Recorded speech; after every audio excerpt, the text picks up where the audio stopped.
बाबा काय मिटिंग घेऊया काय घेऊया, या ठिकाणी साहेब आमदार साहेब होत्यात किंवा आमच्या इथं निवडून गेले खासदार साहेब होत्यात, त्यांची सुद्धा जबाबदारी आहे इथं येणं. त्या दोघांनी सुद्धा साहेब तुम्ही बोलवून घ्या इथं. आमच्या तिने आम्हाला काय ते निरसन सांगू देत, आम्ही इथनं जातो. कोणी शासकीय अधिकारी काही यात घेत नाही, उद्या देतो म्हणतो आणि आम्हाला घालू देत साहेब. आणि मागच्या वेळी ज्यावेळी आम्हाला रोड दिला त्यावेळी आम्हाला काय सांगितलेलं, 3 महिने तुमचा पर्यायी रस्ता देतो साहेब. आज ह्या गोष्टीला 6 महिने झाल्यात, आम्हाला रस्ता अजून काय मिळाला नाही. ही जी साधी अक्वायरी सुद्धा झालेली नाही साहेब. आम्ही कुणाच्या जेव्हा बसायचं, आमची काही अडचण नाही साहेब. आम्हाला नाही रस्ता मिळू दे, आमचा रस्ता चालू करून द्या.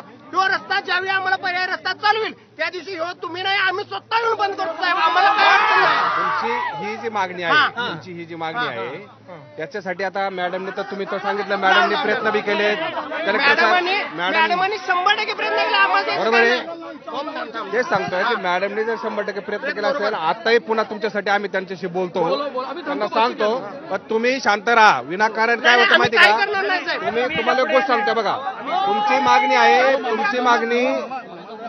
तुमची मागणी जी असेल ती प्रशासनापर्यंत पोहोचवण्याचं काम आम्ही करतो. परंतु जर तुम्ही असे कायदे हातात घेतले तर त्रास होईल सगळ्यांना, एवढंच आम्ही तुम्हाला सांगतो. आम्ही मॅडमने कोणाला सांगितलं आतापर्यंत, मॅडमने कलेक्टर मॅडमला पत्र दिलं, आरडीसी साहेबांना पत्र दिलं, बरोबर आहे. त्यांच्यापर्यंत तुमची मागणी आम्ही पोहोचवलेली आहे. आता निर्णय घेणं ते त्यांचा भाग आहे. पालकमंत्र्यांच्या 3 वेळा जाऊन आलो, आम्ही बघतो असं सांगितलं. आम्ही त्यांच्याशी पुन्हा एकदा आता बोलतो. आम्ही माणसं काही विमान